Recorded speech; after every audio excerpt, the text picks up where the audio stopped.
നമസ്കാരം സനോജി. നമസ്കാരം. രാഹുൽ ഗാന്ധി രാജ്യം മൊത്തം നടന്ന് കോമാളിത്തം കാണിച്ചിട്ട് ഇപ്പം കേരളത്തിലേക്ക് എത്തിയിരിക്കുകയാണ്. നിയമസഭാ തെരഞ്ഞെടുപ്പിനോടനുബന്ധിച്ച് ഇവിടെ കളരിയായി, കരോട്ടയായി.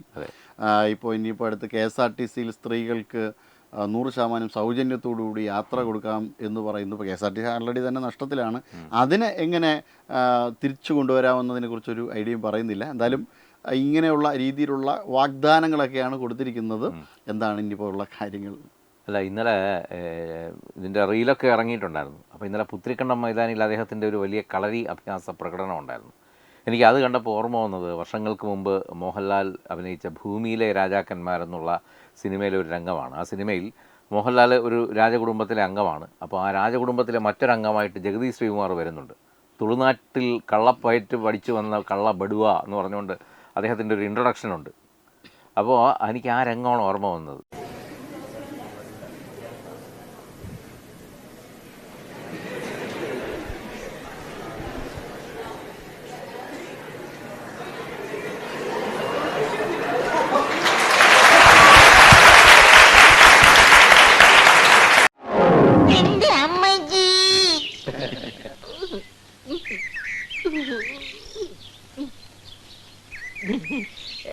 വീണതല്ല, സാഷ്ടാംഗം പ്രണമിച്ചതാ.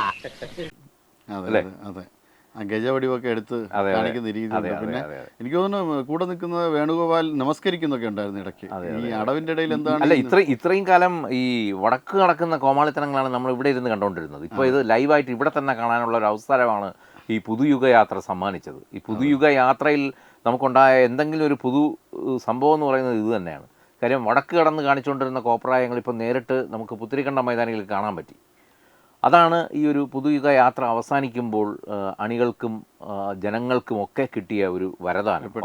കല്യാണരാമൻ സിനിമയിൽ ഇന്നസെന്റ് ഈ മസിൽ ബോഡി ഷോ കാണിച്ചിട്ട് അവസാനം ഉളുക്ക് വന്നിരിക്കുന്ന ഒരു സീനുണ്ട്. അതുപോലെ ഇത് ഇങ്ങനെ കൊണ്ടുവന്ന് അടുപ്പിലങ്ങ് വയ്ക്കുക എന്ന് പറയുന്ന ചില രംഗങ്ങളൊക്കെ ഉണ്ട് അതിനകത്ത്. അത്തരം രീതിയിലാണ് ഇതിൽ ആരോ ഒരാൾ, ഇവർ കൂടെ നിൽക്കുന്നതിൽ 3 പേരിൽ ഒരാൾ ഇങ്ങനെ കൈ അങ്ങനെ ഒരു പ്രതിമ പോലെയൊക്കെ വച്ചുകൊണ്ട് നിൽക്കുന്നുണ്ടായിരുന്നു. അപ്പോൾ ഇങ്ങനെ പല കോമാളിത്തരങ്ങളും കാണിക്കുന്നു. അല്ല, യോഗാ ദിനത്തിൽ സുരേഷ് ഗോപിയുടെ യോഗ ആചരണം എടുത്ത് റീലുണ്ടാക്കിയ കുറേ ടീമുകളുണ്ട് നമ്മളിവിടെ. അവരിത് കണ്ടില്ലെന്ന് തോന്നുന്നു. കുറച്ചുകൂടെ തമാശ ഇതിലുണ്ട്. അതെ അതെ അതെ അതെ. അല്ല, ഇങ്ങനെ ഈ കോമാളിത്തങ്ങൾക്കിടയിൽ നാട് ഭരിക്കാൻ അല്ലെങ്കിൽ നാട് മര്യാദയ്ക്ക് ഭരിക്കാൻ ഇവർക്ക് ഒരു അവസരം ഉണ്ടാകുമോ ഇല്ലേ എന്നാണ്. അത് ഇനി ജനങ്ങൾ തീരുമാനിക്കേണ്ടിയിരിക്കുന്നു. ഇത് എന്തൊക്കെയായാലും ഈ കോമാളിത്തങ്ങൾ കാണിച്ച് അധികാരത്തിൽ വരാൻ കഴിയുമോ എന്നുള്ളതാണ്. അല്ല, ഈ പറഞ്ഞ പ്രവർത്തനങ്ങളൊക്കെ അവിടെ നിൽക്കട്ടെ. ഇതിനേക്കാളും വലിയ പ്രവർത്തനങ്ങളാണ് ഈ മാനിഫെസ്റ്റോയിൽ ഇറക്കിയിട്ടുള്ളത്, പ്രകടന പത്രികയിൽ ഇറക്കിയിട്ടുള്ളത്. ഇതിൽ എനിക്ക് വളരെ ശ്രദ്ധേയമായി തോന്നിയൊരു കാര്യം, കേൾക്കുമ്പോൾ വലിയ സംഭവം എന്ന് തോന്നുന്ന ഒരു കാര്യമാണ് ഈ സ്ത്രീകൾക്ക് സമ്പൂർണ്ണ സൗജന്യ യാത്ര, അല്ലേ? ഇതാണ് ഇവരുടെ പ്രകടന പത്രികയിൽ പറയുന്നത്. അപ്പോൾ ഈ നമ്മുടെ KSRTCയെ മുച്ചൂടും മുടിച്ചടങ്ങുള്ളൂ എന്നുള്ളൊരു ഉദ്ദേശമാണ് ഇവർക്കുള്ളത്. കാര്യം KSRTC എങ്ങനെയാണ് പോകുന്നത്, കഴിഞ്ഞ കാലങ്ങളിൽ KSRTCയിൽ ശമ്പളം കിട്ടാത്ത ഒരവസ്ഥ, പെൻഷൻ കിട്ടാത്ത അവസ്ഥ, ഇതൊക്കെ കാലാകാലങ്ങളിൽ ഇവിടുത്തെ മാധ്യമങ്ങൾ തന്നെ വലിയ ചർച്ചാ വിഷയമാക്കിയിട്ടുള്ളതാണ്. അപ്പോഴൊക്കെ നമ്മൾ കണ്ടിരുന്നത് KSRTC വലിയ നഷ്ടത്തിലാണ്, സർവീസുകൾ കൃത്യമായി ഓടിക്കാൻ പറ്റുന്നില്ല, ഉള്ള ബസ്സുകൾ കട്ടപ്പുറത്താണ്, ഇതിൻ്റെ മെയിൻ്റനൻസ് ഫീ കിട്ടുന്നില്ല. പലപ്പോഴും ഈ ഒരു കാര്യം പറഞ്ഞുകൊണ്ടാണ് ശബരിമല തീർത്ഥാടന കാലത്ത് ഈ തീർത്ഥാടകരിൽ നിന്ന് കൊള്ള ലാഭമാണ് കൊയ്യുന്നത്. ഈ നമ്മൾ ആലോചിക്കണം, മറ്റേ മക്കയിലും മദീനയിലേക്ക് പോകുമ്പോൾ പരമാവധി സബ്സിഡിയും യാത്രാ ഇളവുകളും ഒക്കെ അനുവദിക്കുമ്പോൾ കേരളത്തിൻ്റെ സ്വന്തം തീർത്ഥാടന കേന്ദ്രമായ ശബരിമലയിലേക്കാണ് ഏറ്റവും കൂടുതൽ KSRTC ബസ് ഈ ചാർജ് ഈടാക്കുന്നത്. ആ സമയത്താണ് ഒരു കാലത്തും ഇല്ലാത്ത കൊള്ള ലാഭമാണ് ഉണ്ടാക്കുന്നത്. നിലയ്ക്കൽ പമ്പ സർവീസ് തന്നെ വലിയ പൈസയാണ്, ഇല്ലേ? ചെറിയ ദൂരമാണ്, 20 കിലോമീറ്റർ നീണ്ടു നിൽക്കുന്ന യാത്രയാണ്, പക്ഷേ വലിയ പൈസയാണ് കൊടുക്കേണ്ടി വരുന്നത്. അപ്പോൾ ഇത്തരത്തിൽ ഈ തട്ടിയും മുട്ടിയുമാണ് KSRTC പോകുന്നത്. KSRTC എങ്ങനെയൊക്കെ പോകുന്നതെന്ന് അതിനകത്തുള്ളവർക്കേ അറിയാവുള്ളൂ. ആ ഒരു അവസരത്തിൽ ഈ സ്ത്രീകൾക്ക് മൊത്തം സൗജന്യ യാത്ര അനുവദിച്ചു കൊടുത്താൽ എങ്ങനെയാണ് ഇത് മുന്നോട്ട് പോകുന്നത്? ഈ കാര്യങ്ങൾ നല്ലതാണ്, സൗജന്യം കേൾക്കുമ്പോൾ നല്ലതാണ്, സ്ത്രീകൾക്ക് സൗജന്യ യാത്ര വേണം, അതൊക്കെ നല്ലതാണ്, അതിനൊന്നും ആരും എതിര് പറയുന്നില്ല. പക്ഷേ നമ്മളെ കൊണ്ട് അതിനുള്ള ത്രാണി ഉണ്ടോ എന്നുകൂടി ചിന്തിക്കണ്ടേ? ഈ 3 നേരം ചിക്കൻ ബിരിയാണി വെച്ച് ഊട്ടാം എന്ന് പറയുമ്പോൾ നമുക്കതിനുള്ള ഒരു ആങ്കുണ്ടോ? നമുക്ക് ചിക്കൻ ബിരിയാണി എവിടുന്ന് ലഭ്യമാകും, അല്ലേ? ഇത് 3 നേരവും വച്ച് കൊടുക്കാൻ ഉള്ള കെൽപ്പുണ്ടോ? ഇത്തരം കാര്യങ്ങൾ ചിന്തിച്ചിട്ടാണോ ഇവർ ഇതിന് ഇറങ്ങുന്നതെന്നുള്ളതാണ്. ഇതൊക്കെ തൊണ്ട തൊടാതെ വിഴുങ്ങാൻ ഇവിടുത്തെ കുറേ മാധ്യമങ്ങളും ഇത് കേട്ടപാടെ ആഹാ എന്ന് വിളിക്കാൻ കുറേ പൊതുജനവും. ഇത് അതറിയാമെന്നുള്ളത് കൊണ്ടാണ് ഇത്തരത്തിലുള്ള അമ്പുകൾ ഇവിടെ. ഒരു കാര്യം, നമ്മളൊരു മാനിഫെസ്റ്റോയിൽ ഒരു കാര്യം പറയുമ്പോൾ ഇതിൻ്റെ പ്രാക്ടിക്കൽ വശം കൂടി ചിന്തിക്കണം. എങ്ങനെയാണ് ഈ കാര്യം ഇവിടെ ഇംപ്ലിമെൻ്റ് ചെയ്യാൻ പോകുന്നത്? ഇതിനെക്കുറിച്ച് വലിയ ചർച്ചയൊന്നും ഞാൻ കണ്ടില്ല. ഇനി എൻ്റെ ശ്രദ്ധയിൽപ്പെടാത്തതാണോ എന്നറിയില്ല. എന്തായാലും ഇത്തരം കാര്യങ്ങളിലേക്ക്, അല്ലെങ്കിൽ ഇവിടെ ഇങ്ങനെയുള്ള ചെറിയ എന്തെങ്കിലും സംഭവങ്ങൾ വന്നാൽ ആഴത്തിലുള്ള ചർച്ച നടക്കുകയാണ്. ഇന്നിപ്പോൾ പക്ഷേ ചർച്ച ഈ രാഹുൽ ഗാന്ധി 2ാം സ്ഥാനത്തായി പോയി. കാര്യം മെഗാസ്റ്റാർ മമ്മൂട്ടി ഇന്നലെ അതിലും വലിയൊരു പ്രകടനം നടത്തിയുകൊണ്ട് രാഹുൽ ഗാന്ധിക്ക് അത്രത്തോളം അങ്ങോട്ട് മെഗാസ്റ്റാറിനോളം പിടിച്ചു കയറാൻ പറ്റിയിട്ടില്ല. വണ്ടി ഇപ്പോഴും വയനാട് നിൽക്കുന്നേ ഉള്ളൂ. ആ വയനാട് നീങ്ങി പുത്രിക്കണ്ടത്തേക്ക് എത്തിയില്ല. ഏത് ഈ വിമർശകരുടെ വണ്ടി അത് അവിടത്തെ മറ്റേ സഖാവിനെ ഇന്ന് കണക്കിട്ട് പൊങ്കാല ഇട്ടുകൊണ്ടിരിക്കുകയാണ്. സഖാവിനും കിട്ടുന്നുണ്ട്, അതോടൊപ്പം മമ്മൂട്ടിക്കും കിട്ടുന്നുണ്ട്. ഇനി ഇതിൽ പ്രതിഷേധിച്ച് ഇനി കൈരളിയിൽ വലിയേട്ടൻ ഇടാതിരിക്കുമോ എന്നുള്ളതാണ് മമ്മൂട്ടിയുടെ ഒരു പേടി. ഭയങ്കര രക്ഷപ്പെട്ടു. എങ്കിൽ അടുത്ത ഓണം മലയാളികൾക്ക് സുരഭിലമായി എന്ന് പറയേണ്ടി വരും. കാര്യം മലയാളികളുടെ ഓണത്തെ സുരഭിലമാക്കുന്ന കൈരളി കാഴ്ചയാണ് ഈ വലിയേട്ടൻ എന്ന് പറയുന്നത്, അല്ലേ? ഞാനൊക്കെ ഏതാണ്ട് കോളേജ് കാലത്ത് പഠിക്കുമ്പോൾ തുടങ്ങിയ ഒരു ആചാരമാണ്, ഓണത്തിനൊപ്പമുള്ള ഒരു ആചാരമാണ് ഈ കൈരളിയിലെ വലിയേട്ടൻ എന്ന് പറയുന്നത്. അത് നിർബാധം തുടരുകയാണ്. ഈ കഴിഞ്ഞ വർഷവും അങ്ങനെയൊക്കെ തന്നെ പോയി. അപ്പോൾ ഇനിയിപ്പോൾ അതിനൊരു മാറ്റം ഉണ്ടാകുമോ ഇല്ലയോ എന്നാണ് കാണേണ്ടി വന്നത്. എന്തായാലും ഈ തെരഞ്ഞെടുപ്പിൻ്റെ ഈ പിറകിലുള്ള അംഗങ്ങൾ തുടങ്ങിയിട്ടേ ഉള്ളൂ. ഇന്നലെ നമ്മളൊരു കളരി അഭ്യാസമാണ് പ്രകടമായി ഈ ക്യാമറയ്ക്ക് മുന്നിൽ കണ്ടത്. പക്ഷേ ഇതിന് പിന്നിലുള്ള കുറേ കളരി അഭ്യാസങ്ങളും അംഗമുറകളുമൊക്കെ ഉണ്ട്. ആ അംഗം തുടങ്ങിയിട്ടേ ഉള്ളൂ. അതിൻ്റെ ആ അംഗത്തിലെ ചില ചുവടുകൾ മാത്രമാണ് ഈ മമ്മൂട്ടി എപ്പിസോഡും പപ്പുമോൻ എപ്പിസോഡുമൊക്കെ. ഇനിയും ഇതിലും വലുതൊക്കെ വരാനിരിക്കുന്നതേ ഉള്ളൂ. ഇതിലും രസകരമായ കാര്യം ഈ അടവുകളിൽ നടക്കുന്ന ചുവട് മാറ്റമാണ്.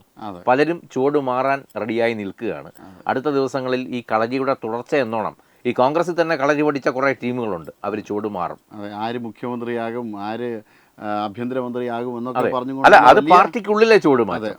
ഈ പാർട്ടിക്ക് പുറത്തേക്ക് ചുവട് വയ്ക്കാൻ കുറേ പേര് ഒരുങ്ങി നിൽക്കുകയാണ് ഇപ്പോഴും. അതിപ്പോൾ 2-3 ആഴ്ചയായി നമ്മൾ കാണുന്നുണ്ടല്ലോ, ഓരോരുത്തരും വരുന്നുണ്ട് ഇങ്ങോട്ട്. BJP-യിലേക്ക് വരുന്നവരുണ്ട്, ഇടതുപക്ഷത്തിലേക്ക് പോകുന്നവരുണ്ട്. പക്ഷെ എന്തായാലും കോൺഗ്രസിൻ്റെ കളരിയിൽ ഇനി അധികം ഗുരുക്കന്മാർ, വിദ്യ അഭ്യസിച്ച കാര്യം അവിടെ ഉള്ളവന്മാരെല്ലാം ആശാന്മാരാണ്, അല്ലേ? അവിടെ ഈ പഠിക്കാനുള്ള ശിഷ്യന്മാരാരുമില്ല. ആ കളരിയിൽ എല്ലാം ആശാന്മാരായിക്കൊണ്ടിരിക്കുകയാണ്. അപ്പോൾ അതുകൊണ്ട് ആരായിരിക്കും കേരളം ഭരിക്കേണ്ട അടുത്ത കളരി ആശാൻ എന്നുള്ള തർക്കം, മൂപ്പിളമ തർക്കം അവിടെ ഓരോ ദിവസവും നടക്കുകയാണ്. അപ്പോൾ ഈ മൂപ്പിളമ തർക്കം ഒരു തീരുമാനമാകുമ്പോഴേക്കും ഈ ഇലക്ഷൻ അങ്ങ് കഴിഞ്ഞു പോകും. അതിൽ ആരാണ് വിജയി എന്നുള്ളത് നോക്കിയാൽ മതി. അതെ, തീർച്ചയായും. അല്ല, അതിലൊരു ആശാനാണ് ഇവരിൽ നിന്ന് അപ്പുറത്ത് ചാടിയിട്ട് മുള്ളം പന്നിയെ തല്ലിക്കൊന്ന് ഇപ്പോൾ ഫേമസ് ആയ ആശാൻ. ഇങ്ങനെ പല ആശാന്മാരും എന്തായാലും കോൺഗ്രസിൽ ഉള്ളത് കൊണ്ട് ആരൊക്കെ വിട്ടാലും വനം വകുപ്പ് ആശാനെ വെറുതെ വിടില്ല, കേസെടുത്തിട്ടുണ്ട്. അതെ, അപ്പം ഈ ആശാന്മാർക്ക് അവിടെ വലിയ പഞ്ഞമൊന്നുമില്ല, കളരിയോ മറ്റ് പല അഭ്യാസ മുറകളും. ഇനി ഇതിൻ്റെ ഇടയിൽ ജനങ്ങളുണ്ട് എന്നുള്ള ഒരു ഓർമ്മയെങ്കിലും ഉണ്ടായിരുന്നാൽ വളരെയധികം നന്നായി. അല്ല, ഈ ജനങ്ങളെയാണ് പലപ്പോഴും മറന്നു പോകുന്നത്. പക്ഷേ ജനങ്ങളെ വച്ചിട്ടാണ് ഇവർ ഈ കോമാളിത്തനം മൊത്തം കാണിക്കുന്നത്. ഒരു മാനിഫെസ്റ്റോ ഉണ്ടാക്കുമ്പോൾ ജനങ്ങളെയാണല്ലോ കോമാളികളാക്കുന്നത്, അല്ലേ? പക്ഷേ ഈ നമ്മൾ കഴിഞ്ഞ ദിവസം ചർച്ചയിൽ പറഞ്ഞതുപോലെ തന്നെ ഈ പഴയ ശൗര്യമൊന്നും ഇപ്പം പലയിടത്ത് ഏൽക്കുന്നില്ല എന്നുള്ളതാണ്. കാര്യം ഇത് സോഷ്യൽ മീഡിയയുടെ കാലമാണ്. ഓരോ മനുഷ്യരും അവരവരായി ന്യൂസ് എഡിറ്ററായി മാറുന്ന കാലഘട്ടമാണ്. അവരുടെ വിരൽത്തുമ്പിലാണ് അവർ ചിന്തിക്കുന്ന കാര്യങ്ങൾ കിട്ടുന്നതും കിട്ടാത്തതുമൊക്കെ. അപ്പോൾ അങ്ങനെയുള്ള ഒരു കാലഘട്ടത്തിൽ പണ്ട് ഈ ആകാശവാണി വഴി അല്ലെങ്കിൽ ദൂരദർശൻ വഴി മാത്രം കൊടുത്തുകൊണ്ടിരുന്ന വാർത്തയുടെ കാലം കഴിഞ്ഞു. ഇപ്പോൾ അവനവന് ചിന്തിക്കാനും അവനവന് ഉചിതമെന്നും തോന്നുന്നിടത്തേക്ക് എത്തിച്ചേരാനുമുള്ള ഒരു കാര്യമാണ്. ആ ഒരു ലോകത്താണ് നമ്മൾ ജീവിക്കുന്നത്. അതുകൊണ്ട് തന്നെ പ്രയോറിറ്റി അല്ലെങ്കിൽ അവരവരുടെ പ്രിഫറൻസ് ഇതൊക്കെ വലിയ സംഭവങ്ങളായി മാറുകയാണ്. പണ്ട് കാലത്ത് 10 പേരടങ്ങുന്ന ഒരു ഗ്രൂപ്പിനോട് പറയുകയാണ്, നിങ്ങൾ വോട്ട് ചെയ്യണം, വോട്ട് ചെയ്താലേ അത് ഞങ്ങളുടെ പാർട്ടിക്ക് വോട്ട് ചെയ്യണം എന്നാലേ രക്ഷയുള്ളൂ. ഒരു പള്ളിയിൽ ഒരു ഇടയലേഖനം വായിപ്പിച്ച് കഴിഞ്ഞാൽ ഒരു പറ്റ വോട്ടിങ് പോരും. അതെ, പക്ഷേ ഇപ്പോൾ അങ്ങനെയല്ല. പള്ളിയിൽ ഇടയലേഖനമൊക്കെ വായിക്കും, അതവിടെ മുറക്കി നടന്നോളും.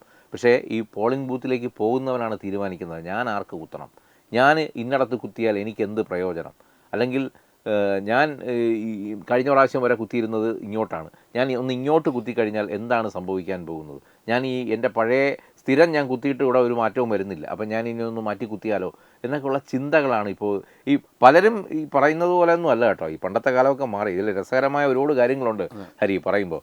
ഈ കറകളഞ്ഞ സഹാക്കന്മാരുണ്ടല്ലേ, നമ്മൾ എന്താ പറയുക, കമ്മികളെന്ന് പറയും, തീപ്പൊരി. അതുപോലെ തന്നെ കറകളഞ്ഞ കൊങ്ങികളുമുണ്ട്, തിരിച്ചുമുണ്ട്, ഇപ്പുറത്തെ വശത്തുമുണ്ട്. ഇവരൊക്കെ ഈ എന്ത് വന്നാലും ഞങ്ങളുടെ അപ്പനപ്പന്മാരായിട്ട് ഞങ്ങൾ മാറ്റി കുത്തിയിട്ടില്ല, ഞങ്ങളുടെ പാരമ്പര്യം ഇതാണ്, ഈ പാർട്ടിയിലാണ് ഞങ്ങളുടെ ജീവിതത്തിൻ്റെ അടിസ്ഥാനം എന്നൊക്കെ പറഞ്ഞുകൊണ്ടായിരിക്കും പോളിംഗ് ബൂത്തിലേക്ക് പോകുന്നത്. പോളിംഗ് ബൂത്തിൽ ചെന്ന് സ്ലിപ്പ് വാങ്ങുമ്പോഴും കയ്യിൽ മഷി പുരട്ടുമ്പോഴും എല്ലാം ഈ വീര്യം ഉണ്ടാവും. പക്ഷെ ലാസ്റ്റ് ചെന്ന് ആ ബാലറ്റ് ഈ EV മെഷീന് മുന്നിൽ നിൽക്കുമ്പോൾ, സ്ഥാനാർത്ഥി പട്ടിക കാണുമ്പോൾ, അവിടെ ആ ഒരു പോയിന്റിലാണ് മനസ്സൊന്ന് ഒന്ന് ചിന്തിക്കുന്നത്. ഇനിയും വേണോ, ഇനിയും ഞാൻ അറിഞ്ഞുകൊണ്ട് ഇതിലോട്ട് പോകണോ? ചിലപ്പം ഈ കയ്യെത്തുന്നിടത്ത് മനസ്സെത്തും എന്നൊക്കെ നമ്മൾ പൊതുവേ പറയാറുണ്ടല്ലോ കുറേ വാക്യം. അതുപോലെയാണ് ഈ മനസ്സിന് ചിന്തിക്കാൻ കൊടുക്കില്ല, കൈ അതിനു മുമ്പേ അങ്ങ് വേറൊരിടത്ത് പോവും, കുത്തും. അങ്ങനെ സംഭവിക്കുന്നുണ്ട് ഇപ്പോൾ പലരും. അത് പലരും തുറന്ന് പറഞ്ഞിട്ടുമുണ്ട്. ഇത് ഞാൻ ഈ വെറുതെ തമാശയ്ക്ക് വേണ്ടി പറഞ്ഞതല്ല. കഴിഞ്ഞ ഈ തദ്ദേശ സ്വയംഭരണ തെരഞ്ഞെടുപ്പ് കഴിഞ്ഞപ്പോൾ ഒരാൾ തമാശയ്ക്ക് അത് എൻ്റെ അടുത്ത് പറഞ്ഞതാണ്, ഇത് കൃത്യമായി പറഞ്ഞതാണ്. ഇപ്രാവശ്യം എനിക്ക് ഒരു ചെറിയ പറ്റി. എന്തു പറ്റി? ഞാൻ ഈ അടിയുറച്ച് വിശ്വസിക്കുന്ന പാർട്ടി എന്നൊക്കെ ഞാൻ കാലം കുറേ ഞാൻ പാർട്ടി ഗ്രാമം എന്നൊക്കെ പറഞ്ഞുകൊണ്ട് നടന്നതാണ്. പക്ഷേ ഇപ്രാവശ്യം അവിടെ എത്തിയപ്പോൾ മനസ്സിന് ചെറിയൊരു ചാഞ്ചാട്ടം ഉണ്ടായി. പക്ഷേ എന്തുകൊണ്ടെന്നാണെന്നറിയില്ല, ഞാൻ വോട്ടിട്ട പാർട്ടിക്കാണ് ജയിച്ചത്, അവർക്കാണ് ഭൂരിപക്ഷം കിട്ടിയത്. അപ്പോൾ ഇങ്ങനെയുള്ള ചില മാറ്റങ്ങൾ കേരളം കണ്ടു തുടങ്ങിയിട്ടുണ്ടെന്നുള്ളതാണ് അല്ലേ. ഇത് ഒരാൾ തുറന്നു പറഞ്ഞു. ഇത് എത്രയോ പേരുടെ ജീവിതത്തിൽ ഇത് സംഭവിച്ചിട്ടുണ്ടാകും അല്ലേ. ഒരു ബൂത്തിൽ ഒരു 10 പേർക്ക് ഇത് സംഭവിച്ചിട്ടുണ്ടെങ്കിൽ തന്നെ കേരളത്തിൽ എന്തുമാത്രം ആളുകൾക്ക് ഇത് സംഭവിച്ചിട്ടുണ്ടാകും. അല്ല, കാര്യമായ രീതിയിലുള്ള മാറ്റം നടന്നില്ല. ഇപ്പോൾ പാചക കളരിയും അല്ലാത്ത കളരിയും ഒക്കെ ആയിട്ട് ഈ കോമാളിത്തങ്ങളായിട്ട്, അല്ല ഇപ്പോൾ കുറച്ച് നാൾ മുന്നെയാണ് കണ്ണൂരിൽ നമ്മൾ മറ്റൊരു കാര്യം കണ്ടത്. വെറുതെ പോയൊരു മനുഷ്യനെ പിടിച്ചു നിർത്തിയിട്ട് നിങ്ങളെൻ്റെ കണ്ണിലുണ്ണിയാണ് എന്ന് പറഞ്ഞുകൊണ്ട് കുറച്ച് കാശ് ഇങ്ങോട്ട് കൊടുക്കുന്നു, ആ കാശ് തന്നെ തിരിച്ച് അങ്ങോട്ട് കൊടുക്കുന്നു. അതാണ് ഹരി പറഞ്ഞത്. ഇത്തരത്തിലുള്ള കളരി അഭ്യാസങ്ങളും തരികിട നമ്പറുകളും ഒക്കെ ഇതൊരു ചിലവാകുമായിരുന്നു ഒരു 10-20 കൊല്ലം അല്ലെങ്കിൽ 30 കൊല്ലം മുമ്പ്. നമസ്തേ. AIDS control society HIV AIDS സംബന്ധമായ സംശയങ്ങൾക്ക് 1097 എന്ന 24 മണിക്കൂറും പ്രവർത്തിക്കുന്ന ടോൾ ഫ്രീ നമ്പറിലേക്ക് വിളിക്കുക. വാട്സാപ്പിലും ഫേസ്ബുക്കിലും ഒക്കെ സ്റ്റാറ്റസ് അപ്ഡേറ്റ് ചെയ്യാറുണ്ടല്ലോ, HIV സ്റ്റാറ്റസോ. HIV പിടിപെടാനുള്ള സാഹചര്യങ്ങളിൽ കൂടി അറിഞ്ഞോ അറിയാതെയോ കടന്നു പോയിട്ടുണ്ടാവാം. എന്തു തന്നെയായാലും മുൻകൂട്ടി പരിശോധിച്ച് HIV സ്റ്റാറ്റസ് അറിയൂ. സൗജന്യ HIV പരിശോധനയും കൗൺസിലിങ്ങും ആരോഗ്യ കേന്ദ്രങ്ങളിൽ പ്രവർത്തിക്കുന്ന ICTC അഥവാ ജ്യോതിസ് കേന്ദ്രങ്ങളെ സമീപിക്കുക. നിങ്ങളുടെ സ്റ്റാറ്റസ് എന്തായാലും വിവരങ്ങൾ രഹസ്യമായി സൂക്ഷിക്കുന്നതായിരിക്കും.